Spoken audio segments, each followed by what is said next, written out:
కుంభరాశి వారికి మార్చి నెల మిశ్రమమైనటువంటి ఫలదాత. అయితే ఒక గొప్ప మార్పు ఏంటి అంటే జన్మశనేశ్వరుని యొక్క దోషం పోయేటువంటి కాలము, జన్మ రవి యొక్క దోషం పోయేటువంటి కాలంగా ఈ కాలాన్ని చెప్పుకోవచ్చును. ఇక్కడ ప్రధానంగా జన్మరాశి స్థిత గ్రహాలు ఎప్పుడైతే పాపగ్రహాలు జన్మరాశిలో సంచారం చేస్తాయో ద్వాదశాష్టమ జన్మస్థ అన్నది గోచారంలో, ఇక్కడ అటు రవి కానీ శనేశ్వరుడు కానీ ఒక రకమైనటువంటి నీరసము, నిస్సత్వ, శారీరక శ్రమ ఎంత కష్టపడతారంటే, ఎంత శారీరక శ్రమ చేస్తారంటే అది ఎవరికి మనం చెప్పుకోలేం, చెప్పినా కూడా ఎవరు నమ్మరంత శారీరక శ్రమ ఉంటుంది.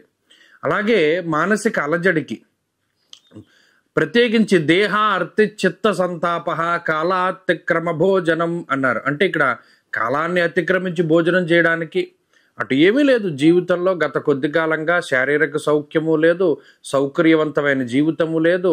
అలాగేనేమో కాలాన్ని అతిక్రమించి భోజనం చేస్తూ ఎక్కువగా ఎంత శరీరం అలసిపోతుందంటే అంత అలసిపోతూ ఉంటుంది. ఇంత బాధకి జన్మరాశి స్థిత పాపగ్రహాలే.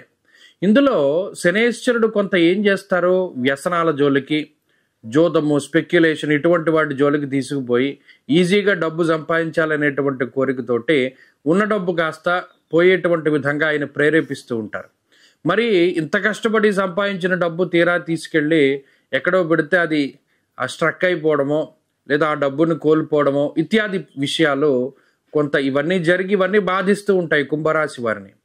మరి ఇప్పుడు ఈ నెలలో అటు రవి దోషము, శని దోషము రెండు ఒకేసారి పోతూ ఉన్నాయి. 15వ తారీఖుతో రవి మారిపోతారు, మాసాంతంలో శని మారిపోతారు. 2వ స్థానంలో ఇప్పటికే 3 గ్రహాలు యోగిస్తూ ఉన్నాయి, రాహువు, బుధుడు, శుక్రుడు.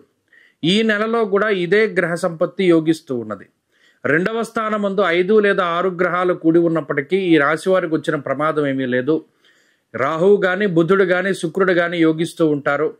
ఏలినాటి శని పూర్తి స్థాయిలో అయిపోదు, అయినప్పటికీ కూడా 2 విడతలు అంటే దాదాపుగా 12, 1 స్థానాలను అనుభవించేశారు కాబట్టి చాలా వరకు శనేశ్వరుడు తన యొక్క ప్రతికూలతలను తగ్గించుకుంటారు. ఈ నెలలో ప్రత్యేకించి మాట పట్టింపులు రాకుండా జాగ్రత్తలు తీసుకోవాలి. రవి జన్మరాశి దోషం అయినప్పటికీ 2వ స్థానంలో దోషభూయిష్టమైనటువంటి స్థితి కాకపోయినప్పటికీ ఆయన ఏ విధంగా ప్రేరేపిస్తారు అంటే నిష్ఫలం కృషి వాణిజ్యం విత్తరాశిగతేరవవు అన్నారు.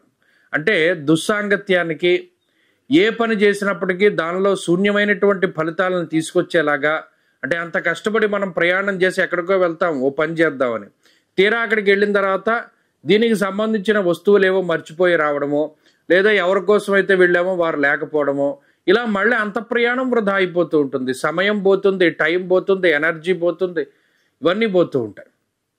ఇలా నిష్ఫలం కృషి వాణిజ్య, ఎంత కష్టపడ్డా శూన్య ఫలితాన్ని ఇవ్వడానికి ఎక్కువ రవి చూస్తూ ఉంటారు. ఈ యొక్క విషయం పైన, మాట పట్టింపుల విషయం పైన కొంత జాగ్రత్తగా ఉండాలి. ప్రత్యేకించి ఈ గ్రహస్థితి ఆర్థిక ఇబ్బందులను కలగజేయదు, అనారోగ్య సమస్యలను కలగజేయదు, అలాగే ఎక్కడా కూడా ఇబ్బందులను కలగజేయదు. అది ఉద్యోగ వ్యాపారాల్లో కూడా ఏ విధమైన సమస్యలను తీసుకురాదు. కానీ ఈ 2 విషయాల పట్ల ఈ నెలలో కొంత జాగ్రత్తగా ఉండండి, మంచి ఫలితాలు సంప్రాప్తం అవుతాయి. ప్రత్యేకించి ఈ శనేశ్వర రవి దోషాలు పోయినందువల్లనే శరీర ఆరోగ్యం మెరుగుపడుతూ ఉంటుంది. కొంత గత మాసాలతో పోల్చుకుంటే కొంత వెసులుబాటు ఉంటుంది, కొంత ప్రశాంతత లభిస్తూ ఉంటుంది. ప్రత్యేకించి ఈ నెలలో ఈ రాశి వారు ఎక్కువగా సుబ్రహ్మణ్యారాధన చేస్తూ ఉండడం మంచిది. సుబ్రహ్మణ్య క్షేత్ర దర్శనం, అభిషేకాదులు ఇవన్నీ కూడా మంచి ఫలితాలని ప్రసాదిస్తూ ఉంటాయి.